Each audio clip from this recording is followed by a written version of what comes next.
Segunda carta aos Coríntios, capítulo 5, meus irmãos. Nós iremos ler os versos 14 ao 17. Vamos nos pôr de pé e acompanharmos a leitura da palavra do Senhor. Segunda carta de Paulo aos Coríntios, capítulo 5, do verso 14 ao verso 17. Diz assim a palavra do Senhor: pois o amor de Cristo nos constrange, julgando nós isto: um morreu por todos, logo todos morreram. E ele morreu por todos para que os que vivem não vivam mais para si mesmos, mas para aquele que por eles morreu e ressuscitou. Assim que nós, daqui por diante, a ninguém conhecemos segundo a carne, e se antes conhecemos Cristo segundo a carne, já agora não o conhecemos deste modo. E, assim, se alguém está em Cristo, é nova criatura. As coisas antigas já passaram, eis que se fizeram novas. Vamos orar, meus queridos irmãos? Nosso Deus, Pai Santo, queremos pedir que o Senhor possa aplicar a palavra que acabamos de ler à vida de cada um, Senhor, que nos ouve nessa noite. Senhor, que diante da Tua grande misericórdia, do Teu grande amor, limpa-nos, perdoa-nos os pecados, e que, Senhor, nos voltemos para Ti com corações quebrantados, como cantamos nessa noite. E possamos, Senhor, ouvir a Tua voz na Tua palavra. Aplica ela à nossa vida, no nome de Jesus, a vida de cada um aqui presente, cada um que nos ouve. É o que pedimos e agradecemos ao Senhor, no nome de nosso Senhor Jesus Cristo. Amém e amém, Jesus. Podem sentar, queridos irmãos.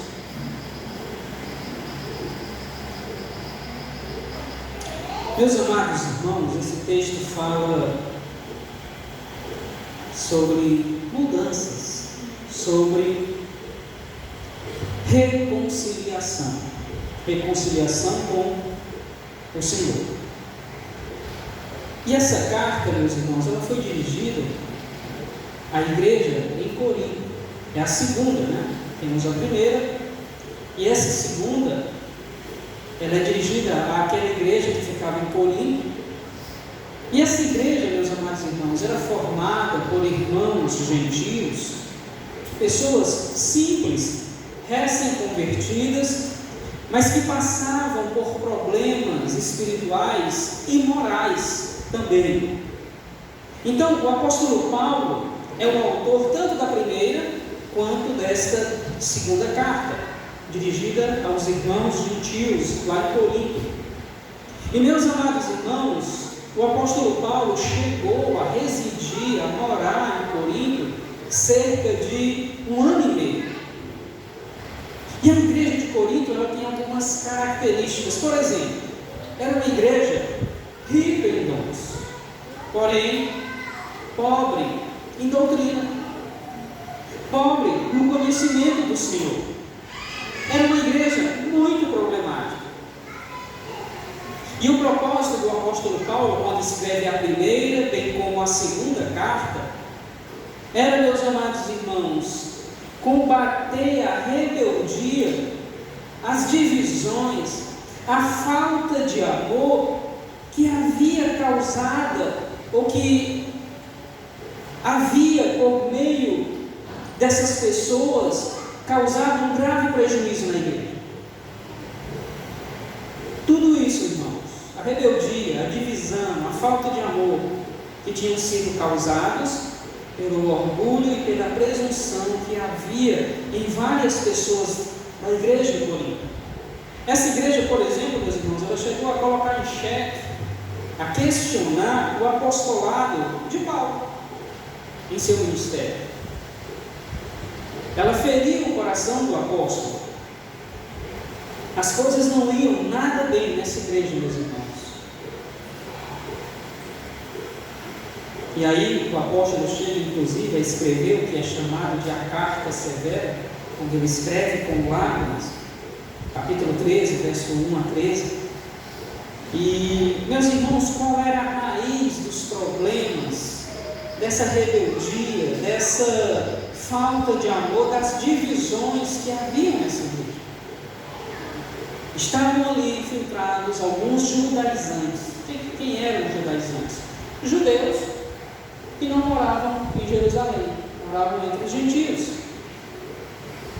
Então eles, irmãos, assim como os fariseus, por exemplo, causavam divisão. Eram tomados e conduzidos por uma hipocrisia que os caracterizava. Esses judaizantes, eles apelavam para a ascendência, para a glória própria. Eles amavam os cargos na igreja, os ritos, a instituição, as cerimônias. Eles não amavam a Deus. E eles começaram a disseminar isso entre os gentios, a ponto de parte dessa igreja ferir o coração do apóstolo Paulo, questionando o seu apostolado. O problema não era esses judaizantes, que começavam a ensinar alguns novos convertidos o que não era ou que não estava de acordo com a palavra de Deus.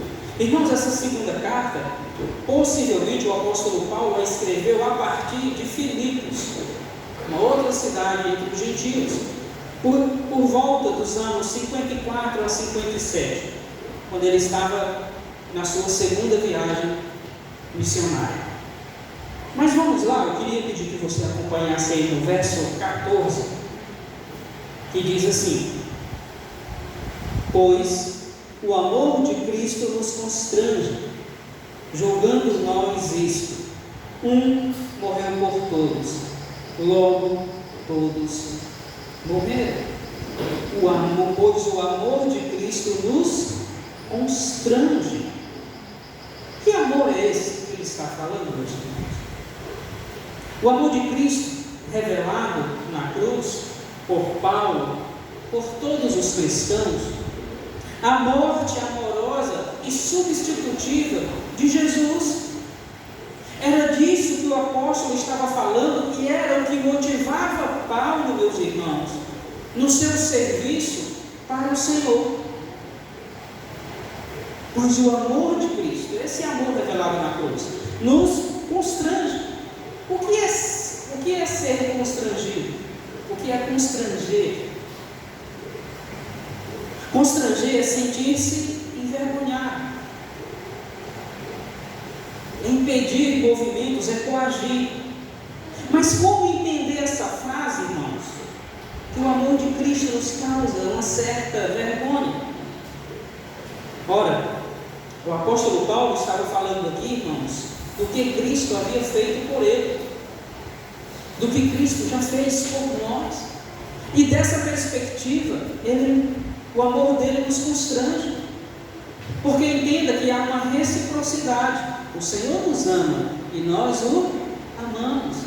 Todavia, meus amados irmãos, o amor do Senhor por nós nos mostra o quanto o nosso amor por Ele é falho, o quanto precisamos mudar se verdadeiramente o amamos. E nós amamos a Ele porque Ele nos amou primeiro. Então, meus amados irmãos, a pergunta que devemos nos fazer diante desse verso é: como anda o nosso amor pelo Senhor?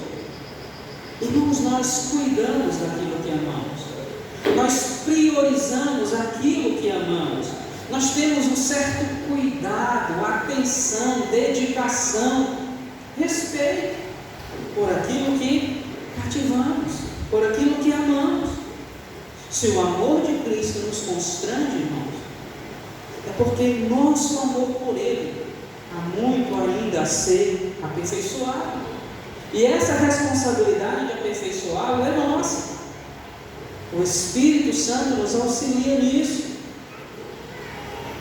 Irmãos, o amor de Cristo por nós nos faz ver o quanto o nosso amor por Ele precisa se aperfeiçoar. E nessa perspectiva, sim, O amor de Cristo verdadeiramente nos constrange. Nos constrange, irmãos.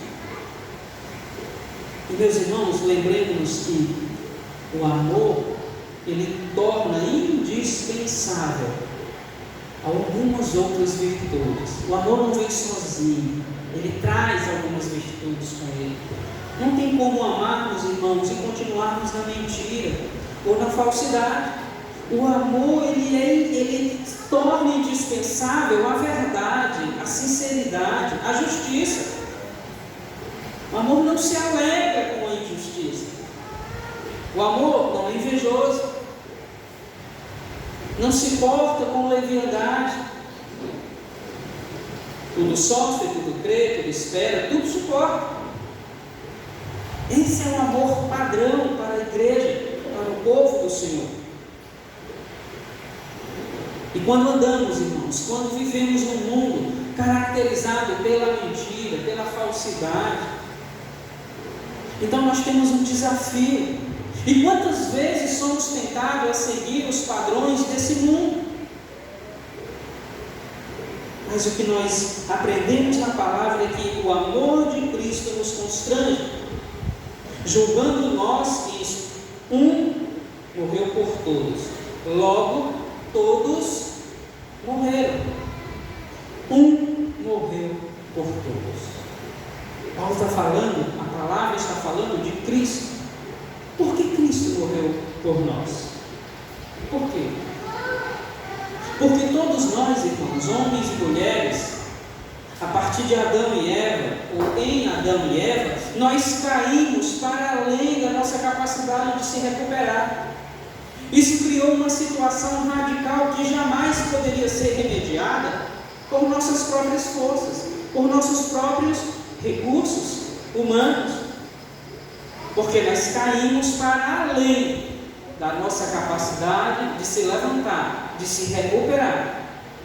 E aí é nesse ponto em que Cristo Jesus assume a nossa dívida de pecado, morrendo de maneira substitutiva lá na cruz, provando o seu amor para conosco. O nome disso, meus irmãos, é redenção, ou novo nascimento. Jesus redimiu o seu povo, Cristo morreu por todos. Todavia, irmãos, o efeito da sua morte, ou seja, o novo nascimento, a redenção, só acontece na vida daqueles a quem Deus em Cristo chamou para si, a partir da conversão, da declaração pública de que eu pertenço a Jesus Cristo. Um morreu por todos, logo todos morreram. Irmãos, e essa preposição por, um morreu por todos, a preposição por indica que Jesus morreu, abre aspas, em favor de, ou, abre aspas novamente, no lugar de todos. E essa verdade, a morte substitutiva de Jesus, irmãos, ela está no centro da doutrina da salvação, soteriologia, o estudo que diz respeito à obra de Jesus para nos salvar. Ora, a ira de Deus, irmãos, contra o pecado exigia a morte. Jesus tomou essa ira e morreu no lugar do pecador. Assim, ele suportou a ira de Deus e satisfez a justiça do Pai como um sacrifício perfeito. Por que o sacrifício de Jesus foi perfeito? Porque ele não pecou em nada, mas ele obedeceu em tudo ao Pai. O cristão deve estar morto para o pecado, meus irmãos, e as concupiscências do mundo. Um morreu por todos, logo todos devem estar mortos para o pecado, para a concupiscência do mundo. Todos os que morreram em Cristo recebem o benefício da sua morte substitutiva. Então, irmãos, essa última frase, logo todos morreram, por que eles morreram? Porque Cristo morreu primeiro por eles. Então entendamos, irmãos, com essa frase curta, logo todos morreram. A palavra de Deus, ela define a extensão da obra expiatória de Jesus na cruz do Calvário. Ela limita a sua aplicação. Essa afirmação, logo todos morreram, do ponto de vista lógico, ela completa o significado da frase anterior: um morreu por todos. Ponto e vírgula, logo, vírgula, todos morreram. Não é o que está dizendo aí o verso 14, final do verso 14? Então, esse logo todos morreram, meus amados irmãos, ela está dando a extensão do tamanho da obra salvífica de Jesus e limitando a aplicação dela. Ou seja, Cristo morreu por todos aqueles que morreram nele. Ou um morreu por todos, portanto, todos morreram. Agora, meus irmãos, todos aqui se refere a todos os que morreram em Cristo. O que é essa morte, ou esse morrer em Cristo? É quando o nosso ego pecaminoso não mais reina na nossa vida, mas Jesus Cristo. Então, esse todos aí, um morreu por todos, logo todos morreram. Se refere, meus irmãos, a todos que morreram em Cristo e agora vivemos nele, ou seja, todos os crentes. Todos morremos com Cristo, e isto é simbolizado nas águas do batismo. Morremos com Cristo para o pecado, para o sistema pecaminoso que busca anular ao Senhor Deus. É para isso que nós estamos mortos. E ele continua no verso 15, acompanhe na sua Bíblia. E ele, Jesus, morreu por todos para que os que vivem não vivam mais para si mesmos, mas para aquele que por eles morreu e ressuscitou. E ele morreu por todos para que os que vivem não vivam mais para si mesmos, mas para aquele que por eles morreu e ressuscitou. Meus irmãos, nós vivemos agora para o Senhor Deus. Nós estamos mortos para tudo que nos afasta de Cristo. E isso significa uma vida de renúncia.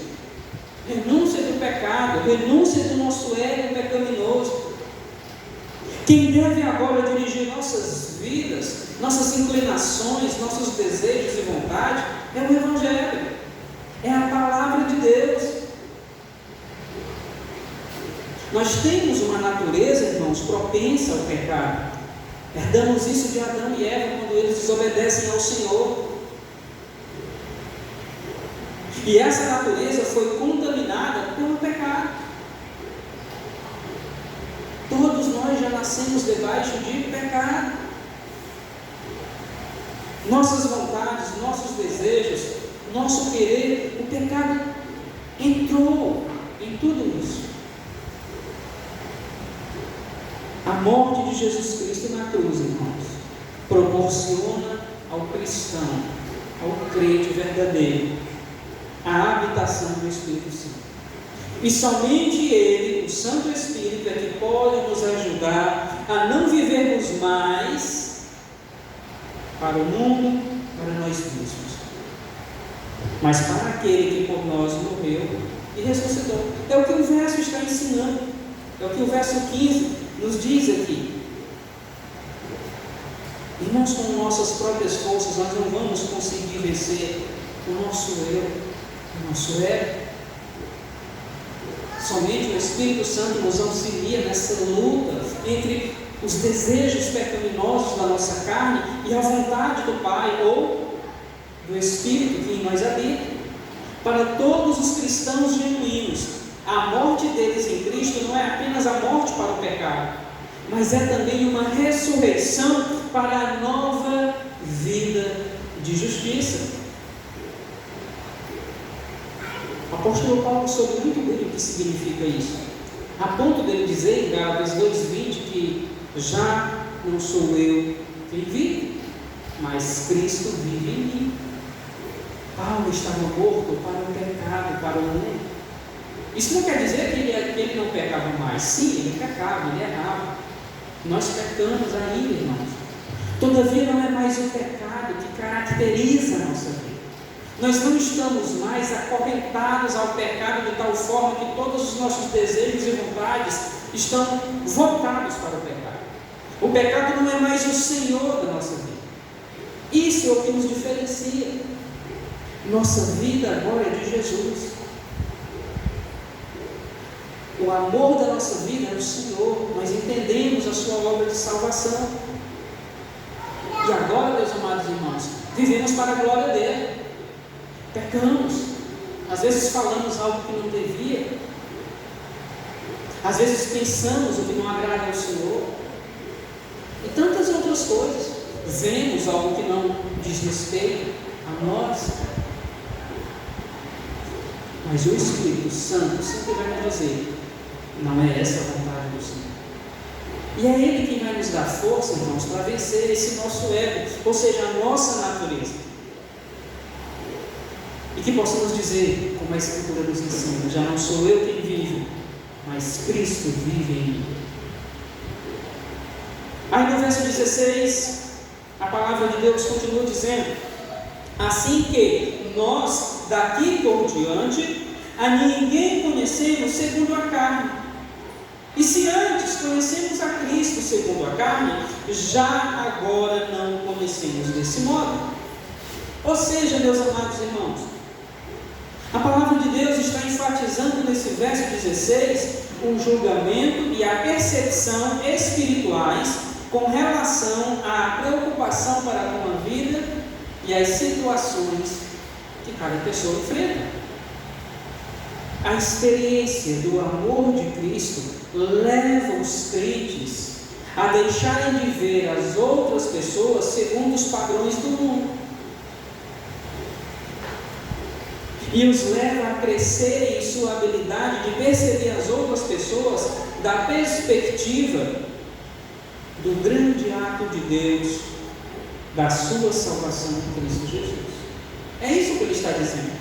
As perspectivas e os valores do mundo não mais importam, uma vez que a participação da nova criação de Deus está disponível para todos que estão em Cristo.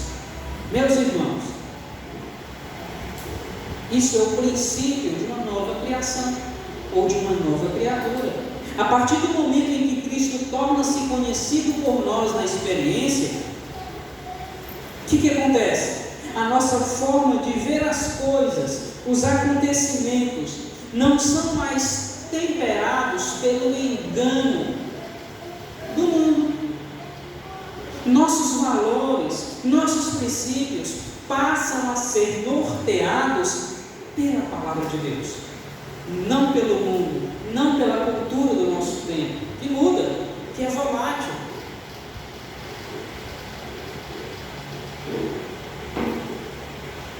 Esse mundo mau que busca retirar Deus do céu. Então nós passamos a ver as pessoas, os acontecimentos e o próprio Cristo não mais daquela perspectiva mundana, egocêntrica, enganosa, mas da perspectiva da palavra de Deus. Aqueles, meus irmãos, que têm um conhecimento dos fatos acerca de Cristo, mas não o conhecem por experiência, ou seja, uma vida cristã piedosa, essas pessoas continuam tendo uma mera expectativa de quem é Cristo. O conhecimento que devemos ter de Cristo, meus irmãos, é a partir da comunhão com Ele, de uma vida piedosa com Ele. O que é uma vida piedosa? Uma vida de oração, uma vida de meditação nas Escrituras, uma vida de congregação, juntos adorarmos a Deus. O momento, irmãos, em que nos reunimos para adorar a Deus é único.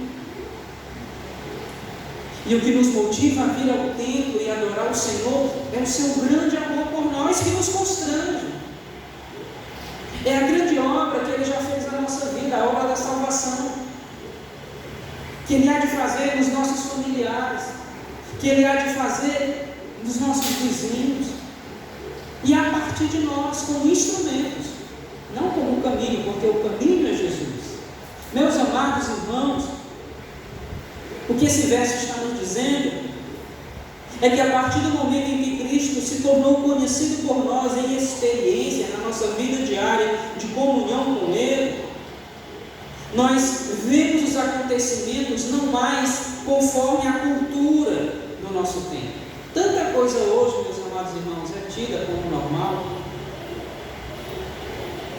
mas aquilo que Deus diz permanece independente da cultura, do tempo, da época. Nós passamos a ver os acontecimentos e as pessoas a partir de uma visão bíblica, cristã, evangélica. O que era pecado lá atrás continua sendo hoje. O Senhor não muda, o Senhor é o mesmo. Nós é que mudamos tantas vezes. E se antes conhecemos a Cristo segundo a carne, já agora não o conhecemos desse modo. Irmãos, quando Cristo era conhecido de um ponto de vista mundano, antes da conversão, por muitos ele era visto, ou ele foi rejeitado e crucificado como um blasfemador, um rebelde.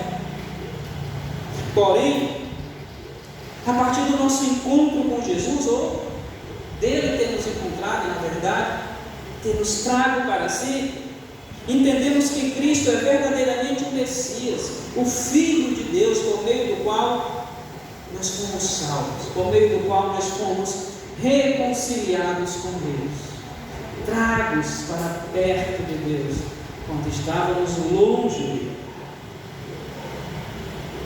E, assim, se alguém está em Cristo, é nova criatura. As coisas antigas já passaram, eis que se fizeram novas. É um verso tão conhecido, meus irmãos. E assim, se alguém está em Cristo, é nova criatura. As coisas antigas já passaram, eis que se fizeram novas. O que significa estar em Cristo? E assim, se alguém está em Cristo, a consequência disso é ser uma nova criatura, nascer de novo, ser redimido. Irmãos, estar em Cristo significa estar unido a Ele, assim como o galho está unido à árvore. O galho só vai produzir o fruto se ele estiver unido à árvore. Se cortarmos o galho da árvore, ele vai secar e morrer. Nós, sem Jesus, secamos e morremos. Nós fomos unidos a Cristo, meus amados irmãos, de tal forma que nada mais pode nos separar dele. Porque não foi uma obra feita a partir do meu conhecimento, do meu mérito, das minhas forças, não. Foi algo que Deus fez. Foi algo que o Senhor nos proporcionou. Então, estar em Cristo significa estar unido a Cristo da mesma forma como um galho está unido à árvore. Esta união não foi feita por homens ou por qualquer outra coisa desse mundo, mas pelo próprio Deus. E essa união com Cristo, irmãos, resume a experiência de salvação. Os crentes, meus irmãos, eles foram, primeiro, escolhidos por Deus. Efésios capítulo 1, verso 4 e 11. Eles foram em Cristo justificados. Nós não somos justos, nós somos justificados. Terceiro, eles foram santificados também em Cristo Jesus. Primeira carta a Coríntios, capítulo 1, verso 2. Quarto, os crentes serão glorificados em Cristo Jesus. Segunda carta a Coríntios 3, 18. A glorificação é o último estágio, digamos assim, o último ponto da salvação. E ela se dará, a glorificação, no grande dia que Jesus voltar. A glorificação é a transformação do novo corpo que receberemos, semelhante ao de Cristo Jesus. O corpo da ressurreição. A palavra do Senhor diz que primeiro aqueles que dormiram, que partiram com Cristo, serão ressuscitados. Depois nós, os que estivermos vivos, teremos nossos corpos transformados.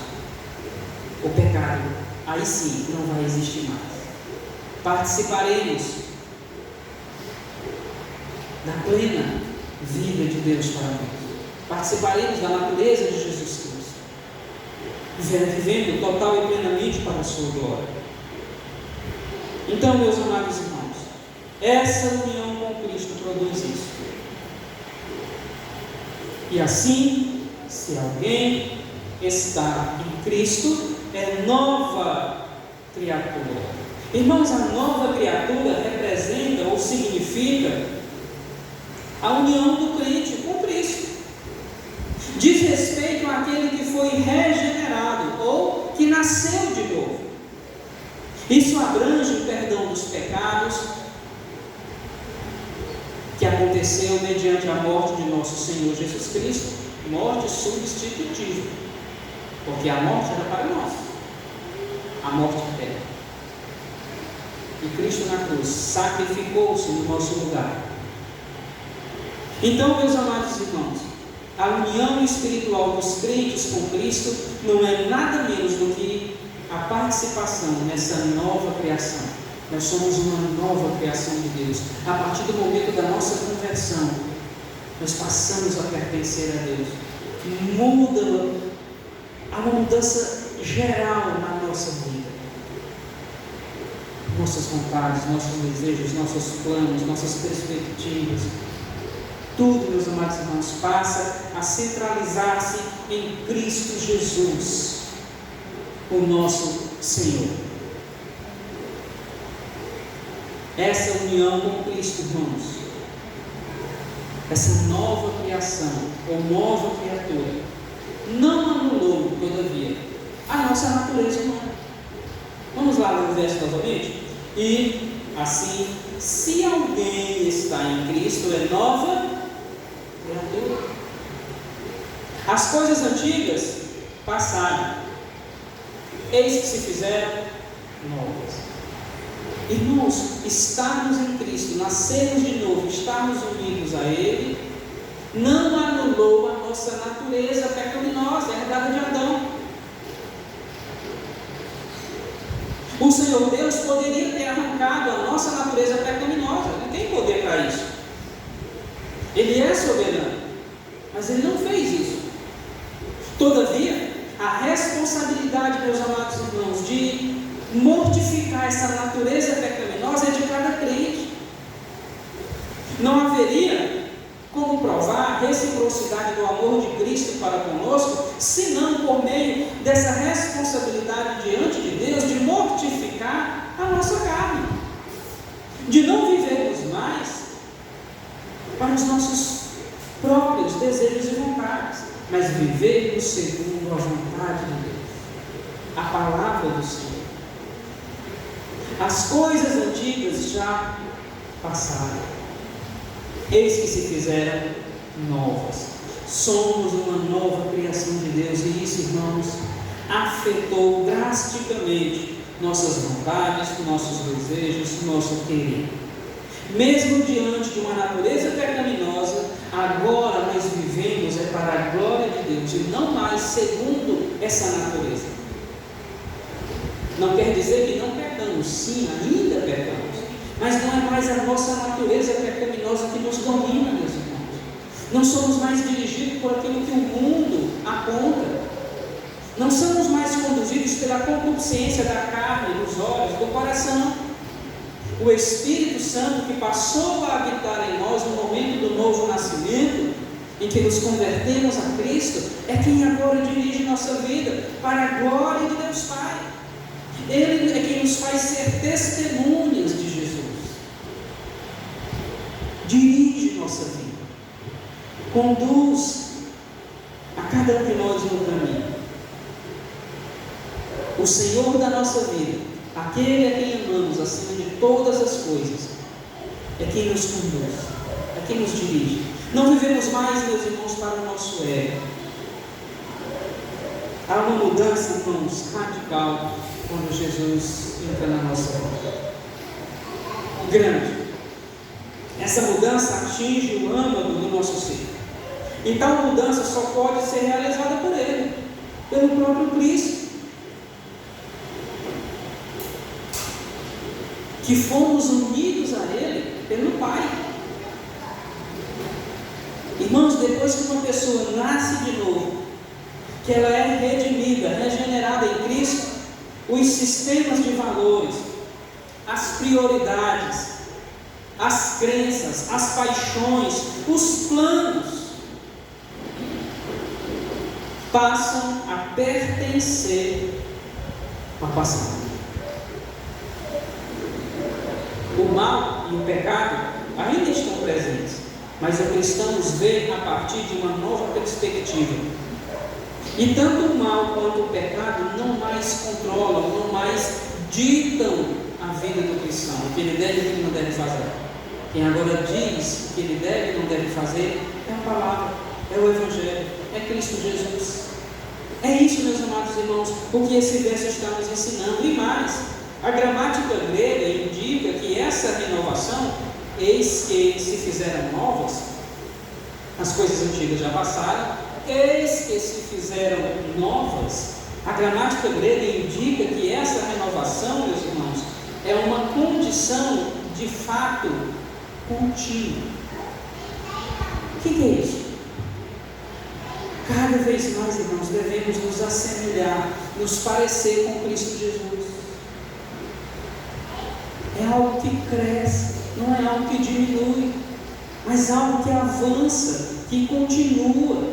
Irmãos, a nova percepção espiritual do cristão de todas as coisas é uma realidade constante para ele. E agora ele vive para Cristo, para a eternidade, não mais para o que é material, não mais para as coisas passageiras. Aliás, Tiago descreve essa transformação como uma fé que produz boas obras. Uma fé que produz boas obras. E foi para isso que Cristo nos chamou. Vai dizer Efésios 2,10, para as boas obras. Meus amados irmãos, concluindo, Jesus Cristo, Ele morreu por todos, os que vieram antes dele, os que vieram dele, durante e depois dele. Mas a consequência da morte de Jesus, ou seja, a salvação, só acontece na vida daqueles que nasceram de novo, que se arrependeram dos seus pecados e creram em Jesus para a vida eterna. Ou seja, aqueles a quem o Pai levou até o fim. E Jesus vai dizer que aqueles que o Pai lhe concedeu e lhe deu, ninguém os arrebata de sua mão. Ninguém.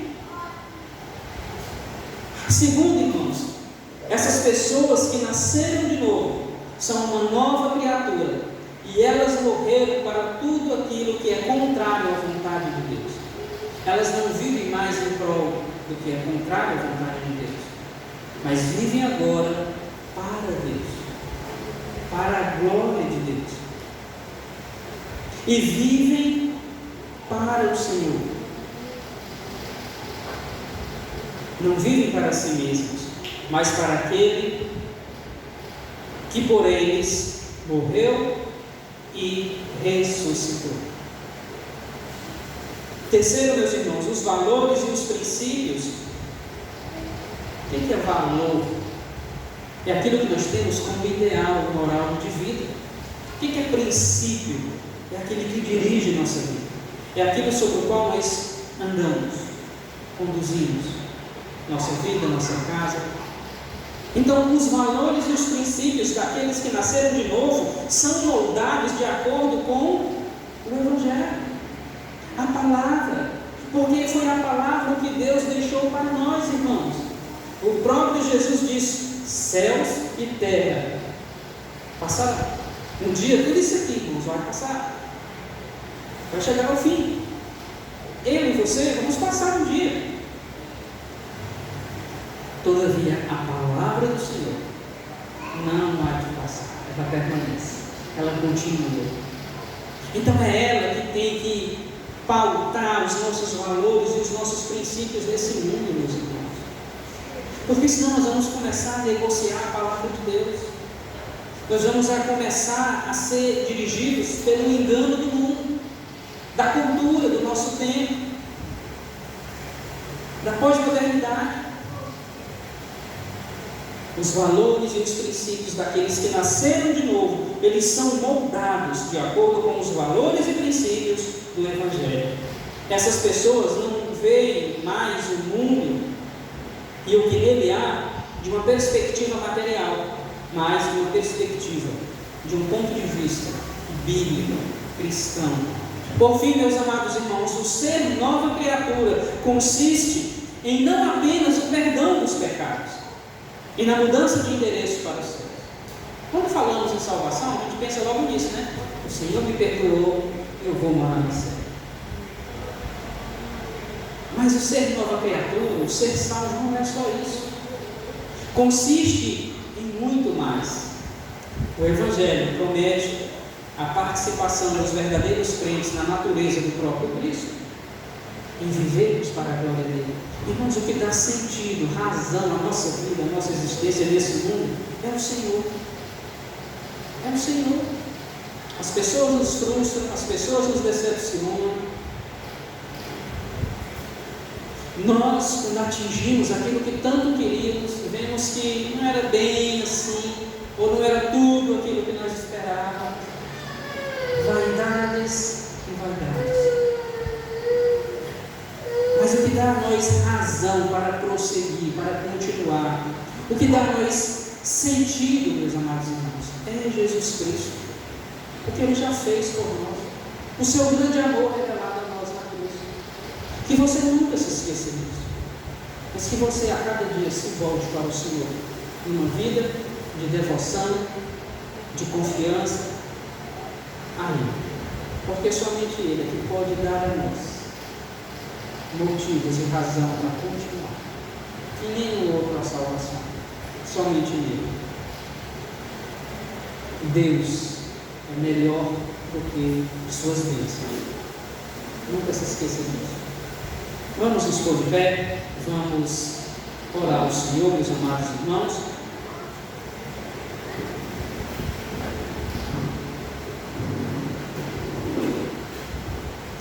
Curve sua cabeça, feche seus olhos. Nosso Deus, aplica esta palavra, Senhor, à vida do teu povo que acabou de ouvir. Que ela permaneça na mente, no coração. Que o Senhor, pelo teu Espírito, meu Deus, dê um entendimento. Ajuda-nos a vivermos a cada dia para ti, Senhor. A morrermos para o mundo, para nós mesmos e vivermos para o Senhor, ó Deus. Ajuda-nos a viver a nova vida que o Senhor já nos proporcionou em Cristo Jesus. Ajuda-nos a viver para a tua glória, ó Deus. No nome de Jesus Cristo, Senhor nosso, nós pedimos e agradecemos ao Senhor nessa noite. Amém e amém, Jesus.